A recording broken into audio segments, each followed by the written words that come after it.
Spoštovani dragi kolegi, na kratko bom omenil nekaj spominov na vsa ta leta, kjer sem sodeloval s profesorjem Melikom, pol stoletja. S profesorjem sva se seznanila, danes bi rekli, na virtualen način. Bilo je leta 1958, ko sem kot srednješolec tekmoval na oddaji Spoznavajmo svet in domovino. In sicer s tematiko Zgodovina protestantizma na Slovenskem. Na drugi težavnostni stopni so mi na RTV-ju povedali, da so vprašanja sestavljena malo drugače, kot so bila pravila. Po pravilih so namreč smela biti sestavljena samo na temelju tiste literature, s katero je kandidat pač razpolagal. Eno od vprašanj je bilo pa iz druge literature in povedali so mi, da je bil sestavljalec tudi profesor Melik, zato so me napotili v Narodno univerzitetno knjižnico, kjer je takrat bil oddelek za zgodovino, vsaj pretežni del oddelka, kjer je imel delovni kabinet. Res sem poiskal knjižnico, bil sem skoraj prvič v Ljubljani, to je bilo zame kar avantura, no, ampak skratka nisem ga našel, potem sem pa rekel, kar bo in sem padel. To je bilo najino, kot sem rekel, prvo srečanje.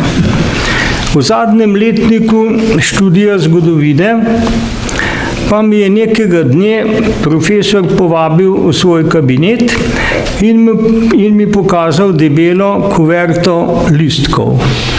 Povedal mi je, da so listki na pol narejeno delo neke študentke, ki je na polovici poti nehala raziskati,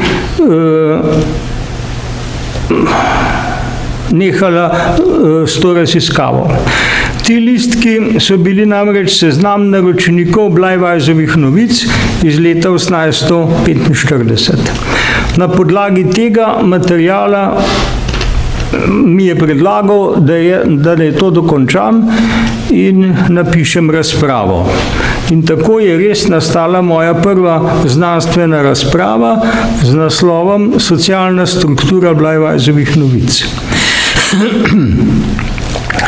Ko sem prvič videl ta kupček listkov z imeni naročnikov in kraji, odkoder so bili in njihovih poklicev, sem se kar malo ustrašil.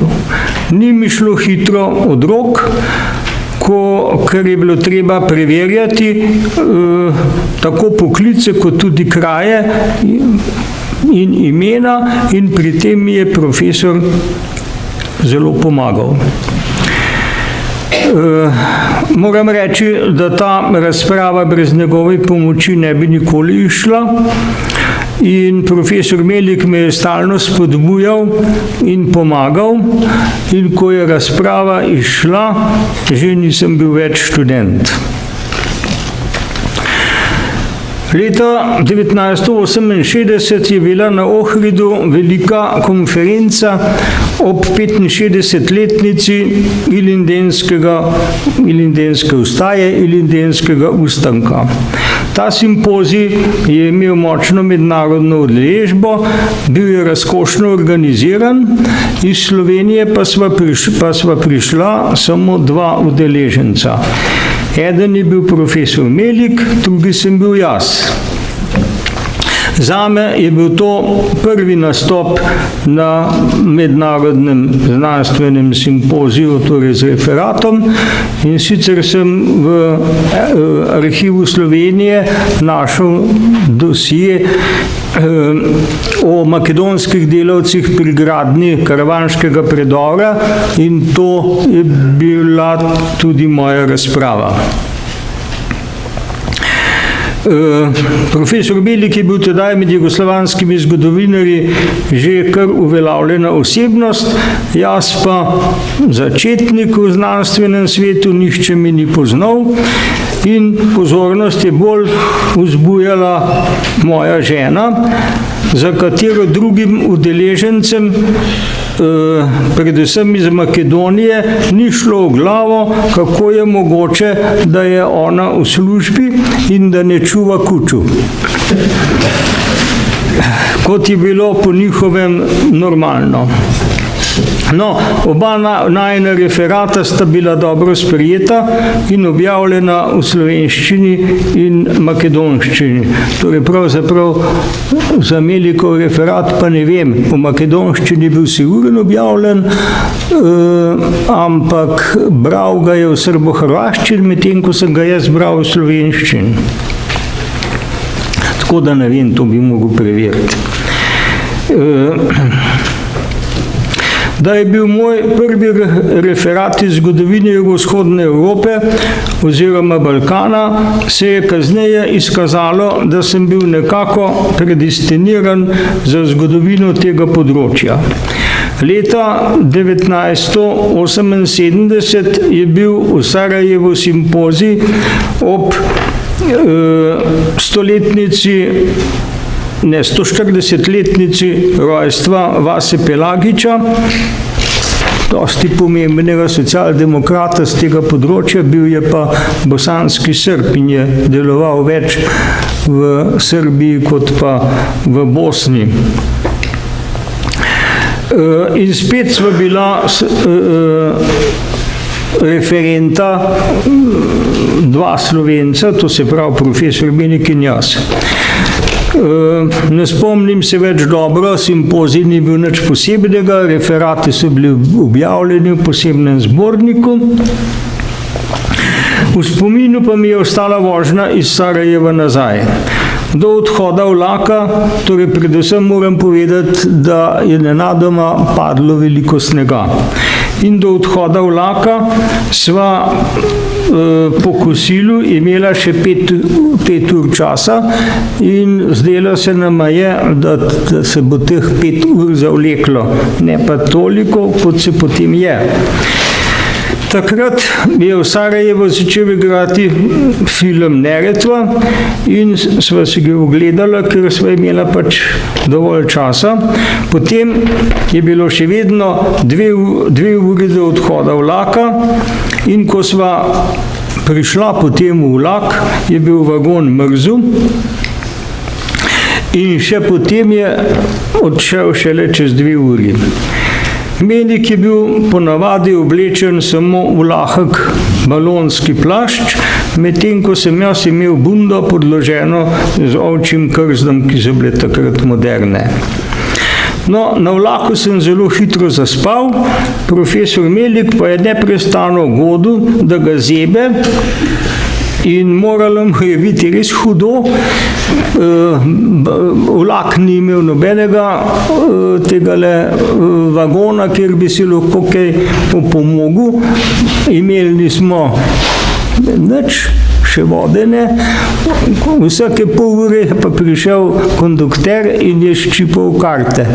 In ne vem, po 3. ali 4. takem dogodku se je Melik razburil in začel kričati, kaj se to pravi, da nas zebe, karte pa moramo kar naprej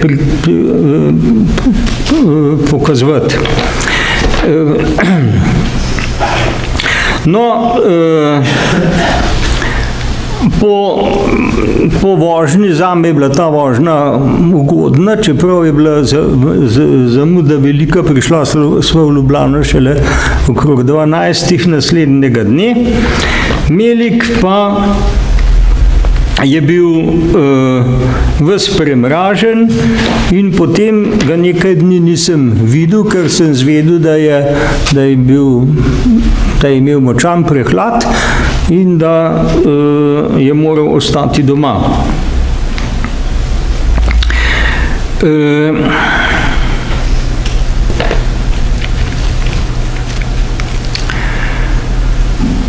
1988 leta sem začel predavati v Ljubljani in drug predmet, ki sem ga predaval, je bila zgodovina južnoslovanskih narodov. Takrat je pač prišlo tako daleč, da se je videlo, da kmalu ne bo imelo nobenega smisla, da bi bil predmet tak, kot je do zdaj bil.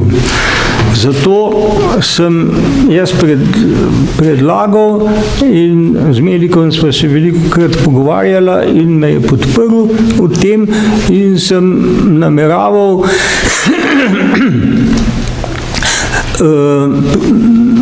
vzpostaviti predmet, ki bi bil nekoliko podoben drugim predmetom v bližnji okolici, to se pravi vsaj v Avstriji in Nemčiji. In zato sem, seveda, tam je v glavnem predavajo zgodovino jugovzhodne Evrope, jugovzhodne in vzhodne Evrope. Ker vedel sem, da zdaj imamo popolnoma novo ledino na tem področju, da nimamo neustreznih bibliotek, neustreznega kadra, ampak vendarle sem se odločil in podprli so me vsi, da ne bo to zgodovina južnoslovanskih narodov. V Mariboru se je začela predavati 1989 ali 90 in naslednje leto me je profesor Voje povabil, da ne bi to predaval tudi v Ljubljani in tako je ostalo vse do, kako je zdaj to ne vem več, jaz sem to predaval do 2004, potem pa nisem bil več zaželjen. Moram reči, da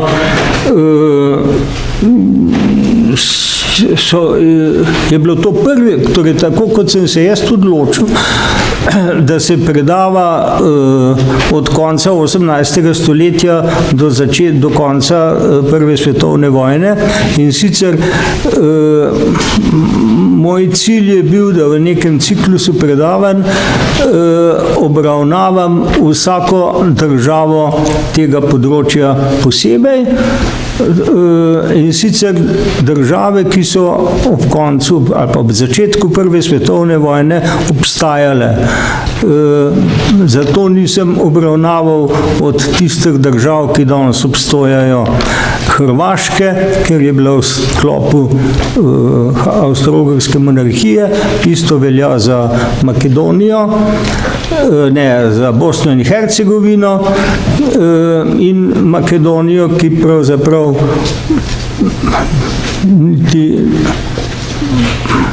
je bila samo ideja, da bi to kdaj postala država.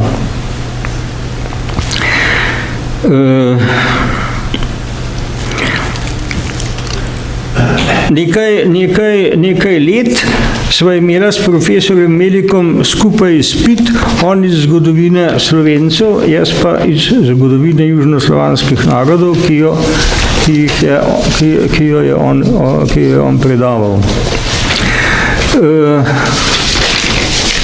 Od začetka sem se bal, kako se bova ujela, da bo ta izpit, ki je bil en sam izpit in podpisana sva bila pa oba, kako bo to izgledalo, pa mi je potem profesor Melik kmalu rekel, ja, midva sva se kar dobro ujela, tako da te razlike v ocenjevanju slovenske in južnoslovanske zgodovine pravzaprav ni. In da tudi nobenih težav ni strani študentov.